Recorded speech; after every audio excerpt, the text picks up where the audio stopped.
这边这个柜子，我就把它用来当做做一些手冲啊，或者是用来存放一些咖啡器具。这是我的手冲磨豆机，就要换了，就要换了，就要换了，就要换了。然后。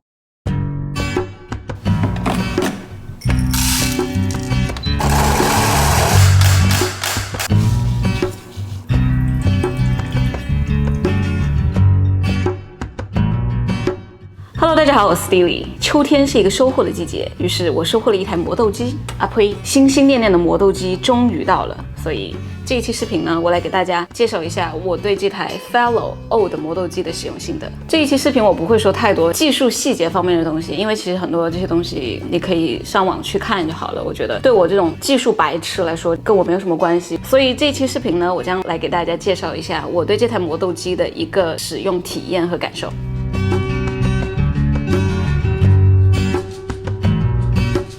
其实这一台 Anchor 磨豆机是我使用的第一台手冲磨豆机，这算是一个特别入门、特别基础版的一个电磨的配置。我2018年春天的时候开始使用，到今年已经用了2年半了。它给我的感觉是，其实它磨得慢我可以理解，但是就是声音特别大。比如说有时候俊仔在开会，然后我又想喝咖啡，我磨豆的时候，我还得看准时机，等他什么时候不用说话，我才能够开始磨，因为声音实在是太吵了。它还有一个问题就是，我注意到它的细粉其实很多，我按照很多的一些手冲手法去做的话，我得把它磨得特别粗，我才能保证它的流速在一定时间内流完，不然的话它就会一直堵，一直堵，一直堵，然后就会导致整个咖啡都过萃。它还有一个缺点我不喜欢的是，它很容易有残粉，有一些皮呀什么的飞出来。每次你把它拿起来和放进去的时候，它都会有气流流动，它就会带动整个通道，然后把那些咖啡粉全部洒出来。所以一般我在磨豆的时候，这旁边都是有一堆可能累积了好几个月的咖啡粉，然后它很容易积粉。就是每一次你磨完，你感觉它磨完了以后，你再看一下它这个里面，就感觉这里面的残渣都可以种一棵树了。因为它的价格也是还不错，大概是199加币，所以我觉得199加币有这样的质量 ，OK 了。它不是今天的主角，把它请出去。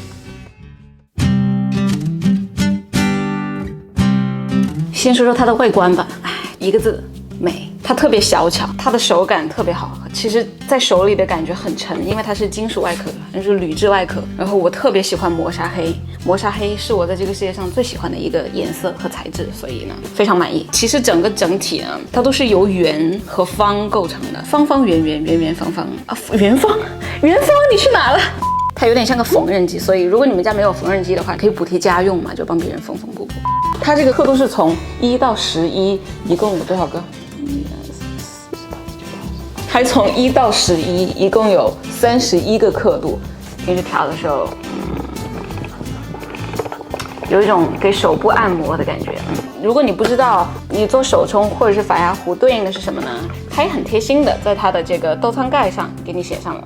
所以这台磨豆机呢，只是给从爱乐压到冷萃咖啡这个粗细程度使用的，你不能用它来磨意式或者是土耳其咖啡。但是我不推荐完全照搬它的这个推荐的刻度去做。我发现在做浅烘豆的时候，我要磨的比它的推荐要细。它的豆仓设计我非常的喜欢。平时我不喜欢把豆子储藏在这个豆仓里，因为它会不新鲜，然后它的味道跑得很快，所以一般都是比如说我要做20克的手冲，我就称20克豆，然后倒进去磨完就好了。它这个豆仓的设计它特别矮，就是一点点，它只能藏80克豆。相比于我之前用的那一台 Brasa Anchor 的话，很明显它的豆仓好大呀，我要你有何用呢，对吧？在里面藏点私房钱可能还可以。其实大部分的，包括意式机也好，或者是一些小型，包括商用的手冲磨豆机也好，他们都喜欢有一个豆仓的设计在上面。然后这一次 Fellow 呢 ，I love you， 太棒了！就是它把它弄得特别小，然后很扁平化，让你可以在更小的空间里储藏这个咖啡机。比如说之前我在 Tofino 的那个旅馆，我放磨豆机的上面它有一个柜子，每次我倒豆子进去的时候都很容易就是磕住，然后豆子就洒一地的情况。但是这个使用空间就多了很多很多。而且这么小巧的设计，对啊，就是没有必要浪费空间在你不使用的东西上，对吧？还有豆仓，你把豆子倒进去的时候，即使我不盖上这个盖子，它的豆子不会往外蹦，就像爆米花似的。但是 Anchor 它就会，如果我不盖上盖子的话，我可能过一会儿磨完了，我要在地上捡豆子。然后我特别喜欢的设计就是它这里设计了一个弹粉的东西。就是你通过拨这里，然后就会把它里面的粉震下来，震到这个里面。我有称过，12克粉进去，12克粉出来。其实它残留的粉在沫里面是很少的，你也不用太担心那种要太长清理的问题。那相对于 Anchor， 如果你把它清理干净以后，它其实基本上也就是少个0.1到0.2克这样。但是呢，你慢慢的久了以后，突然有一天你会发现，你15克粉进去，它出了15.5克，这是为什么呢？就因为刚刚看了，它很容易藏那些残粉在里面。然后这一台我没有觉得有这样的问题。还有一个我特别喜欢设计，就是它下面有一个接粉杯，它是有一个磁铁设计的，不用看它，你就凭你的感觉，它就会自动吸上去，它会保证粉都直接掉落在这个杯子里。然后它上面还有一个盖子，它是一个比较硬的硅胶的材质，我觉得它也是会吸一点粉上来了，一些银皮什么的，但是它送了一个小刷子，你用这个刷子给它刷一刷，就其实真的就是刷一下就干净了，它很容易干净，不像有一些材质你可能刷半天它也刷不下来。接粉的这个杯子里呢，它还有一个这样的设计，就是它可以让你倒粉的时候让粉从中间下来，就还好啦，我也没有觉得它有特别好用。然后它里面也很贴心的给了你一些凉豆的刻度，可以让你没有称的时候，你也可以知道自己大概用了多少颗豆子，这个设计也挺贴心的。其实他们家所有的设计都会有类似这样的东西。其实它这个盖子也没有完全的解决它喷粉的问题。Fellow 最近它有更新说，它现在正在做一款新的这个盖子，应该会极大的减少这个喷粉的问题。然后那款产品呢，需要明年才能够出来，我很期待。如果它出了，我开始买。这台机器用的是一个64毫米的频道膜，然后它在同等价位的家用机里面不可能比这更大了，这也是让这一台磨豆机特别无敌的一个原因。Fellow 最近在他们 Kickstarter 的官网上面更新了一条颗粒度均匀的分布图，你可以看到它的粗粉和细粉都是非常少的。那么一个这么锋利的这个曲线，它其实需要对你冲煮的手法很高，除非你是用法压或者是聪明杯，那个就没事。但是我觉得这也是件好事了，你可以通过这台磨豆机来锻炼自己的手法。平时你去一家咖啡店，比如说EK43，它在那磨豆，它磨完以后，它那个噪音是非常大的。但为什么它磨完以后没有噪音呢？那就是因为它有一个 PID， 就比如我打开它，它开始磨，磨完以后，它会感知到，我这里面没有豆子了，我不需要磨了，它就自动暂停。好，我们来放12克豆，看它需要磨多久。开始。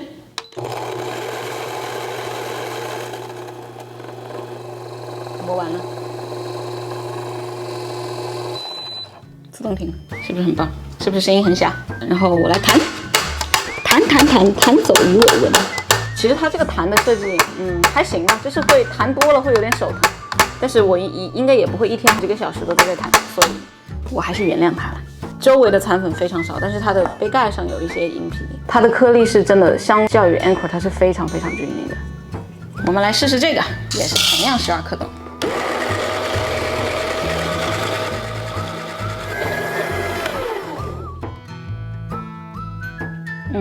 我来说一说我使用了几天这个磨豆机的感受，还能有比它更完美的东西吗？我觉得比它更完美的存在可能也就只有我了。一般我平时使用15克豆子，我在那台磨豆机磨15克豆子可能需要30秒，然后在这一台7秒之内，而且它是自动停。我感觉就是其实我15克豆子倒进去以后，其实它3秒它就磨完了，但是它的磨感觉到里面没有东西以后，它过一段时间它会自动停，所以你是不需要手动按停的，这一点我非常喜欢。然后让我特别感动的一点是它的声音真的特别小，它的声音，它的电机直接连到它的刀盘上，它没有一个齿轮传动，所以你才可以听到它的声音这么安静。如果你是跟家人或者是有室友住的话，你半夜3点想喝咖啡，然后你起来磨一个豆，我觉得他们也是醒不来的。对。我们今天用这2台磨豆机，还有同样的咖啡豆进行了一个 cupping 测试。我用的是它推荐的2又2/3，它对应到18的刻度的时候是跟它差不多粗细的。然后我发现，即使是差不多的粗细，它还是有肉眼可见的比较大的咖啡颗粒。但是这一台真的就完全没有，基本上都是很一致、很均匀的一个状态。我们看看 cupping 结果吧。刚刚杯测的结果就是这一杯是 Oud， 感觉它整体的萃取率会高一点的，因为它喝起来比较甜，但是也不是说苦涩的感觉。但是 Anchor 的话，它整体的感觉就比较薄、单薄，然后它的酸味非常明显，特别是后段的时候酸味很明显，但是这一段的后段它的甜味特别突出。这杯的醇厚度会好一些，然后它的甜味很明显。这一杯就是更淡漠，我觉得可能是因为它的大颗粒不是很均匀，然后它颗粒其实肉眼看上去挺大颗，就是它大颗的非常大，然后它细的可能又非常细，导致了一个萃取不均匀的结果。这一杯因为它的颗粒基本上都是一致的，所以它会有一个更均匀的萃取，让你喝起来更甜。刚刚我让俊仔盲测了这2杯，我没有跟他说哪一杯是来自哪一个磨豆机。问他哪杯好喝的时候，他说是这一杯好喝。然后我还用它做了手冲测试。我平时习惯用15克豆嘛，我用它磨出来的咖啡粉，差不多咖啡粗细，做的时候我发现它的流速要比我用它要快很多。然后一般其实我按正常的速度萃取完以后，我的咖啡粉上面的颗粒是非常粗的，如果我再磨细，它就会堵，它的水流就不会太通畅。但是这个的话不会有这样的问题，而且我注意到它的咖啡纸上细粉量特别的少，所以也是一个更干净的一个萃取。总的来说，我对这台磨豆机真的非常的满意。我觉得它提升了我对手冲的体验，而且没有这些噪音啊，还有它磨豆太久的这些影响，我可能会更多的想去使用它，而不是使用 Anchor。它的不足，它会飞粉。因为我是一个对小颗粒、小尘埃特别敏感的人，所以我希望它未来生产的那个盖子可以完美的解决这个问题。然后还有一点是这个盖子，其实我觉得这样盖是 OK 的，但是有的时候我碰到它或者怎么样，它很容易掉。然后今天发现其实它有一个缝隙，我们来看一下，它不平。比如说我把这边按下去，它这边会起来，然后一起来我一动它就很容易滑。我不要把这边按下去，它这边也会起来。就它其实是一个不太平的设计，它中间有点凹陷，我不知道这是我的问题还是大家都这样。其实我知道有很多人很介意它不能磨意式咖啡，但是这个价格你还想要意式咖啡，你有点想的太多了，就老老实实用一个意式磨豆机吧。分开2个磨豆机多好，对吧？他们现在其实也在研发一个，就是能够磨得更细的刀盘，就是比如说可以磨土耳其咖啡的那种细致程度。所以以后你在购买这个咖啡机的时候，你可以选择你是想要现在目前的这个磨呢，还是想要那个可以磨得更细的那个磨。说它的价格吧，这台磨豆机现在应该也还是属于 pre-order 的状态，它10月份才发货。我是去年12月份，它刚在 Kickstarter 上面发布这个东西，我就有去 back up， 我有拿到一个比官方售价要便宜$80的一个价格。所以当时我是$219买的，然后它现在的官方售价是$299，然后这一台是$120左右 Anchor。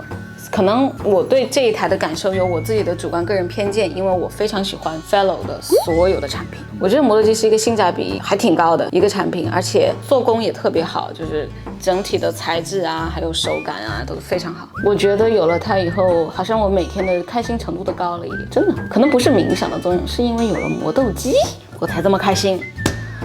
啊，原来冥想对我没有用的。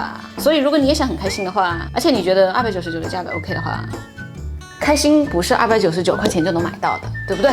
好，这期视频就到这里，拜拜。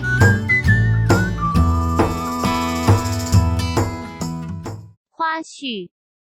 你拍片你也不能阻止我吃东西。这个 cinnamon roll 太好吃了。